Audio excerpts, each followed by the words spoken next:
तो सर आपके हिसाब से स्ट्रेस का हमारे डाइजेशन पे क्या असर होता है? अब मैं आपको एक रिसर्च बताता हूँ। हाँ जी। आज से कुछ साल पहले इंग्लैंड में एक रिसर्च की गई। कुछ किस्म की बिल्लियां ली गई, अच्छा। कुछ नस्लों की, और उनको अलग अलग कमरे में रख के अलग अलग तरह के खाने खिलाए गए। शीशे के कमरों में रखा गया। अच्छा। और उनको खाने खिलाए गए और चेक किया गया, उनके एक्सरे करके, एमआरआई करके, ब्लड स्कैन करके, कि भाई कितने देर में खाना हजम होता है। तो जो रिसर्च में पाया गया कि 2.5 घंटे में बिल्ली का खाना हजम हो जाता है। अब अगले दिन सेम टाइम पे बिल्ली को सेम खाना खिलाया गया, ठीक है। और जब बिल्ली का खाना खत्म होने वाला था, उससे आधा से 1 मिनट पहले हर कमरे में कुत्ते को लेके आया गया। अच्छा। लेकिन कुत्ते को गार्ड ने पकड़ रखा था और कुत्ता कमरे में घूमा, भौंका। उसने कुत्ते ने बिल्ली को छुआ नहीं, कुत्ते ने बिल्ली को काटा नहीं, कुछ नहीं हुआ। और उस कमरे से कुत्ते को 1 मिनट बाद ले गए और उसके बाद बिल्ली की चेकिंग की गई। 8 घंटे तक बिल्ली का खाना हजम होना शुरू ही नहीं हुआ। अच्छा। जबकि कुत्ते ने तो बिल्ली को छुआ भी नहीं, कुत्ते ने बिल्ली को काटा भी नहीं।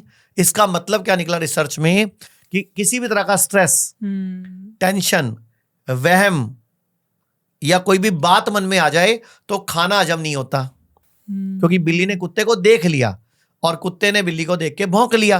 तो बिल्ली के दिमाग में क्या आ गया? फियर आ गया, फियर डर आ गया। तो मुझे बताओ, हमारे घर के आसपास, हमारे घर में, पड़ोस में, रिश्तेदारी में कितने ऐसे कुत्ते घूम रहे हैं जो हमारा खाना हजम नहीं होने देते दिन भर।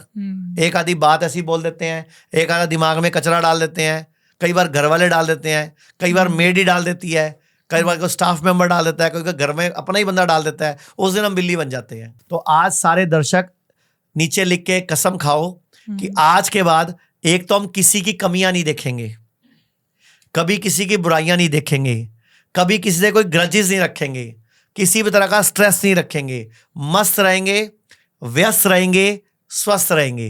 कहीं ध्यान ही मत दो किसी दुनिया की तरफ। कोई कुत्ता है ही नहीं जिंदगी में, बस बिल्ली हो आप। आपको ध्यान ही नहीं देना किसी पे, तो अपने आप ही आपकी जिंदगी फिट रहेगी, फाइन रहेगी। और इसका ऑपोजिट भी ट्रू होगा कि जैसे फियर, टेंशन, डर, इन सब चीजों में हमारी डाइजेशन स्लो होती है, उसी तरह हैप्पीनेस, ग्रेटफुलनेस, खुशी, पीस, इन सब चीजों में हमारी डाइजेशन इंप्रूव भी होती है। वाह, फास्ट हो जाती है, बढ़िया हो जाती है। जैसे आपको एग्जांपल देता हूँ, हाँ जी। एक सिगरेट पीने से 12 मिनट जिंदगी कम होती है, हमने सुन रखा है। लेकिन एक बादाम खाओ तो 26 मिनट बढ़ती भी है, भीगा हुआ बादाम। एक अखरोट खाओ 21 मिनट बढ़ती है। एक आंवला खाओ 29 मिनट बढ़ती है। आप फ्रूट्स खा रहे हो 12 से 18 मिनट बढ़ रही है। आप ग्रीन जूस पी रहे हो या ग्रीन पत्ते खा रहे हो 15 से 20 मिनट बढ़ती है। आप नंगे पांव घास पे घूमो, ग्रीनरी देखो, पहाड़ों पे घूमने जाओ, प्राकृतिक नजारे देख के आओ, उससे भी जिंदगी बढ़ती है। तो इससे जिंदगी बढ़ा भी तो लो। इस क्लिप को देखने के लिए थैंक यू। और अगर आप इस पूरे एपिसोड का फायदा लेना चाहते हो तो आप हमारे दूसरे चैनल गुंजन शाउट्स पे जा सकते हो, जिसका लिंक डिस्क्रिप्शन में है।